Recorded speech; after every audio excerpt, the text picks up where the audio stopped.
Hi, everyone. I'm going to be talking about Apache Spark usage in the open source ecosystem, or how other open source libraries are used along with Spark. My name is Hussein Falaki. I am a software engineer at Databricks, and I also do part-time data science projects. I started using Spark since version 0.6 at my last job, and I've been working on a number of things. I developed the first version of the CSV data source. I've been working on Spark R and our R notebooks at Databricks. OK.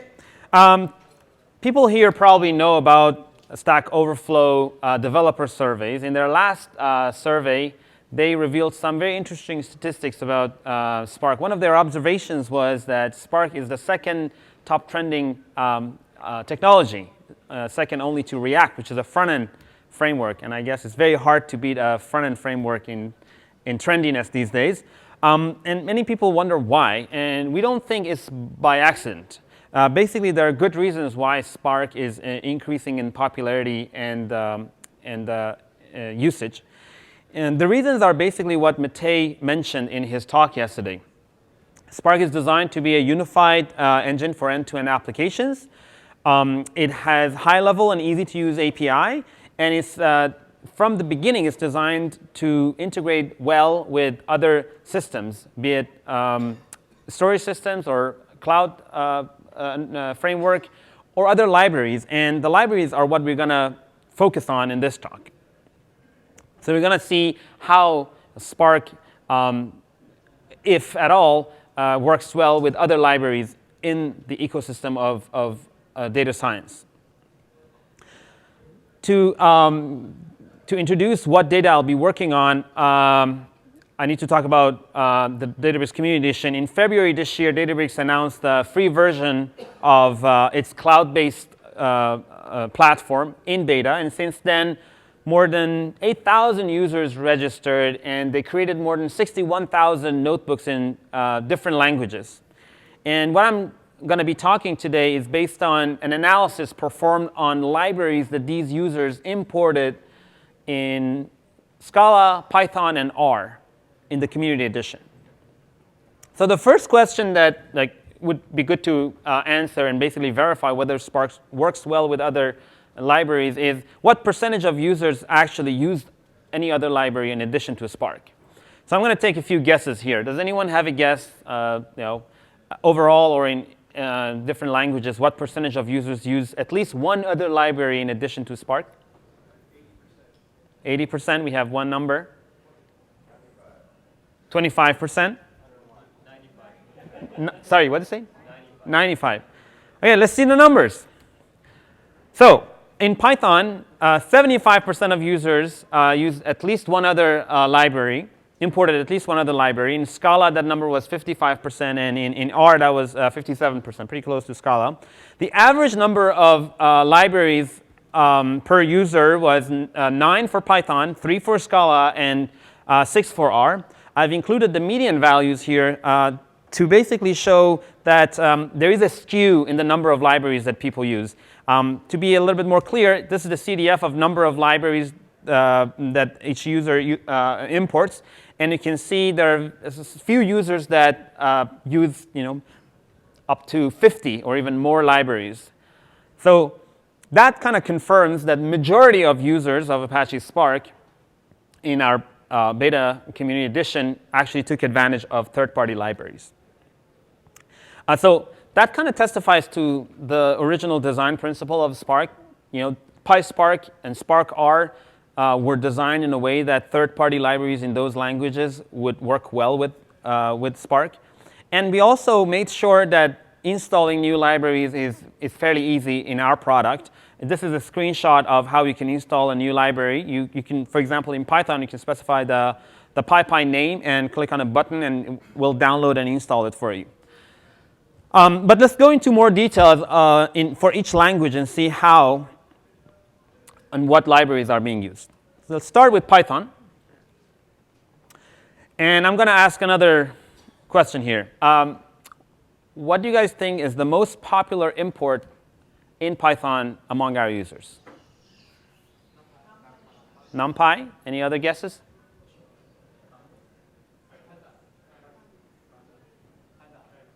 Pandas. Okay. Neither of those. Does anyone else have another guess? Okay, let's see. Number 1 import was regular expression. Number 2 was datetime. And then people imported specific functions of PySpark. And then there was this package called test helper. OS. NumPy is basically number 6 on the list. Matplotlib, operator, sys, pandas, MD5, string, and then graph frames you see there is a recently announced open source library for graph processing. So we could look at this list and know what these packages are except for test helper. So we looked it up, and turns out it is a Python package developed to help students with the this MOOC, massively online open course for machine learning that was developed for Spark. And the material for that MOOC was included in the Community Edition when we announced it. And the Community Edition was kind of designed for teaching people how to use Spark. And no surprises here, people are actually trying out the material from that class. And as a result, also installing and importing this test helper package. But how about the other ones? To get a kind of a broader sense of those packages, let's look at different categories of packages. The first set of packages, and the most popular ones, seem to be ETL-related libraries. These are packages in Python that help you load your data, transform it, and clean it. Regular expression, datetime, pandas, JSON, CSV, string, URL, and others fall in this category. We had some libraries that are used for visualization, Matplotlib, ggplot, Seaborn. And there were things like NumPy and scikit-learn and graph frames, TensorFlow, and SciPy we put under advanced analytics or ML category. And finally, there were some packages that wouldn't basically fit in any of these three, and we put them in other, like test helper would be in the other bucket. So with this categorization, let's see what the rank of these packages look like. You can see ETL is the number 1 category with about 38% of the imports of those top packages people import in their notebooks. 38% of users actually import them. The other category is number 2, very close to advanced analytics ones. And finally, we have visualization with about 5%. So this shows us what are the biggest problems people are trying to solve for which they bring in other third-party libraries in Python.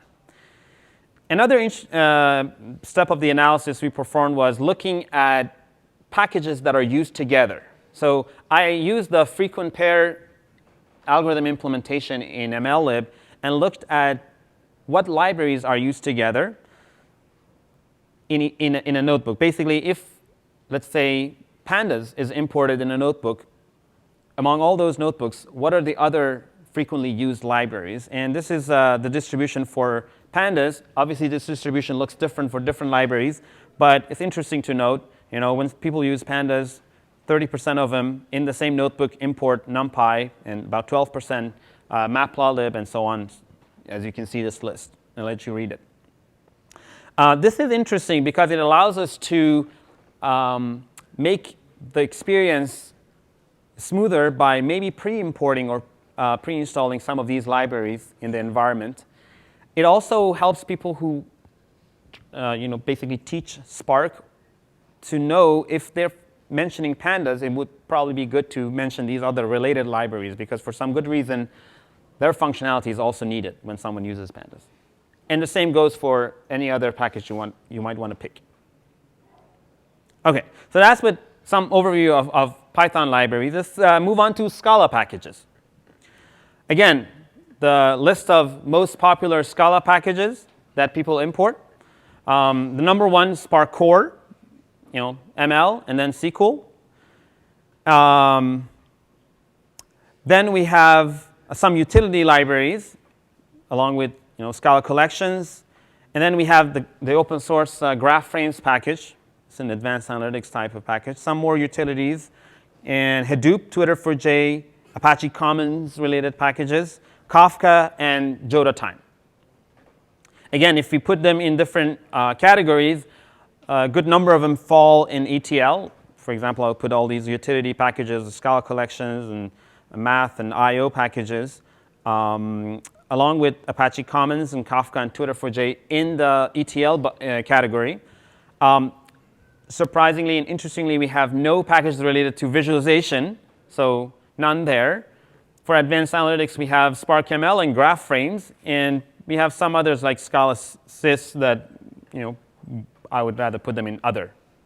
And when we look at the distribution of the imports across these categories, we see something like this. For the beta users, 46% were importing packages related to ETL.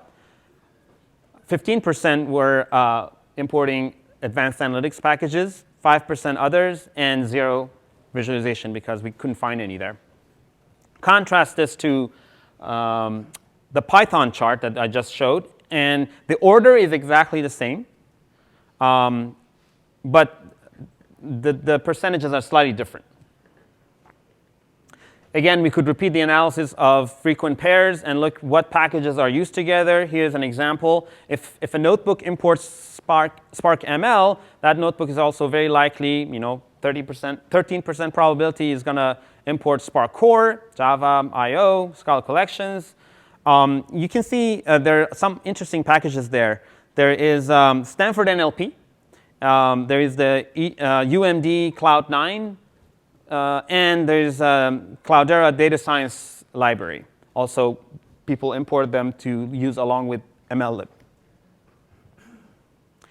And I'm going to also show the analysis for R and then see how they compare to each other.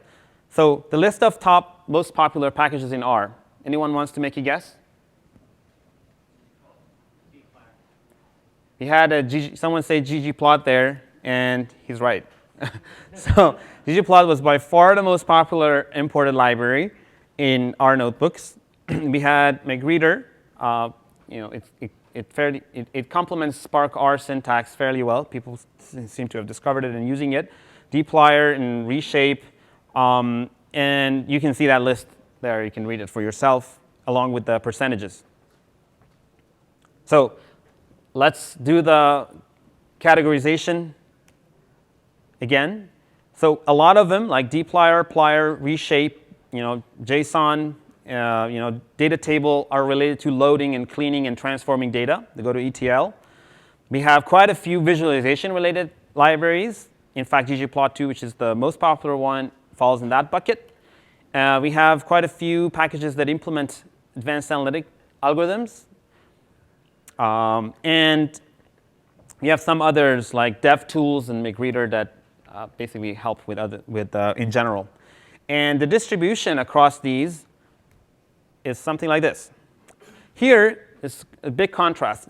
For R, you can see visualization packages are the most popular ones, 25%. And then is ETL. And we have other, probably because of McReader's popularity. And then finally, we have advanced analytics and ML. So to basically compare these across the three languages, I've put them side by side.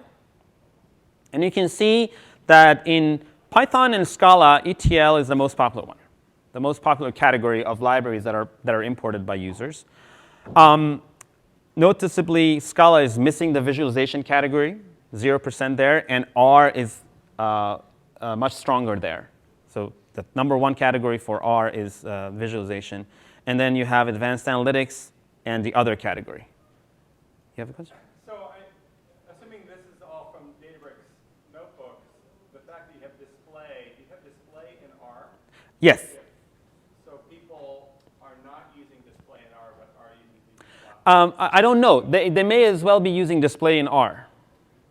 They may be using display in all three languages, actually. It works across languages. We're just looking at the libraries that they're importing and basing the conclusion based on the libraries that they're importing. So to look at it in a different way, if you consider the typical data science pipeline, it starts with loading and transforming data, the ETL part. Then there's usually an exploration a step where heavily involves visualization. And finally, there is modeling and prediction. These are the order of languages. In the ETL section, Scala had the highest percentage, then was Python, and then R. In the visualization and exploration step, R was basically the most used language, and then Python, and Scala was missing. And finally, for modeling, we have Scala, Python, and R. So you can see that Python is the middle language in all three categories. It's fairly broad, broad usage. And in fact, we do see Python being the most commonly used language among the community edition users. This might be one of the reasons. It can be used for all the steps of the pipeline. Another interesting observation is you can see how different languages are, have strength in some of these areas, and they could complement each other. And we see that 25% of the users actually use multiple languages. And I'm not including Scala, I'm not including SQL, just Scala, Python, and R. And in fact, 3% of the notebooks mix more than one mix different languages. So they use more than one language because you could use two different languages in a single notebook. So this is interesting and shows data scientists who are basically familiar, why data scientists are familiar with more than one language. They want to take advantage of strength of different languages to do their job. So let me summarize the findings we had. We found that, in fact, Spark users do extensively mix Apache Spark with third-party libraries in different languages. And it kind of confirms that it is easy to use Spark with other open source libraries. ETL-related libraries do seem to be the most popular ones. This indicates that there are many opportunities for new data sources. If you're a developer and are looking for something cool to do, you could pick your favorite data format or storage system and implement a data source in Spark for it and let everyone use. Because clearly, people spend a lot of time ETLing their data.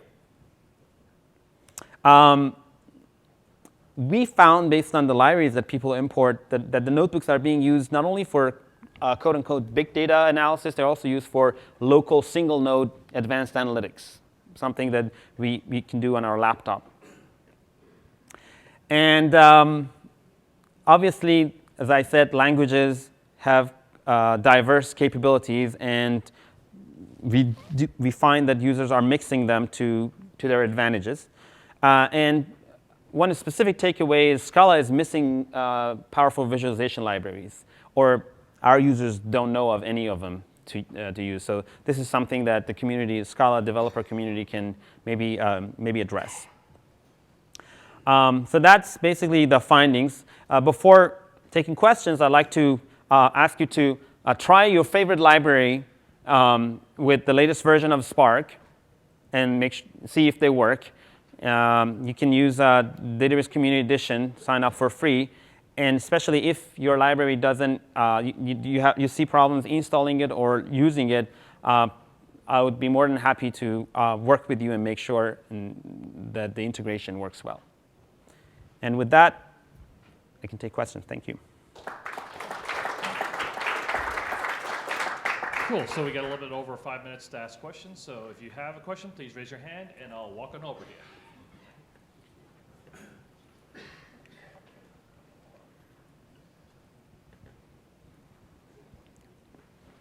Yes, my question is, that's great to be able to mix in libraries that are already there, but can we mix in our own proprietary libraries that aren't, for example, on Maven, or can we do it from our own workstation? Sorry, I didn't hear well. Would you repeat your question? Can we mix in libraries that are our own proprietary libraries? Yeah, absolutely. You can upload your own jar or your own egg file and install it. Yeah. I did not include proprietary libraries here. It's just basically the libraries that people can install from Maven or PyPy or CRAN. Yeah, thank you for these interesting statistics. It's very good. One question is that 1.6 we have start to have some SQL, right? What did you see? How much usage of SQL? So users can use SQL in many ways. One way is they could just use our, in our notebooks, they could use %SQL and we would like inline the result. They could also use a SQL context and send a query to Spark and get the result back as a Spark data frame. Specifically, I did not look at SQL. I only looked at Scala, Python, and R. And it seems because there are different ways of using SQL, it seems it requires kind of careful analysis to identify how they're using SQL and what percentage of queries are actual SQL queries. Any other questions? All right, well then, Cool. thanks very much. Thank you.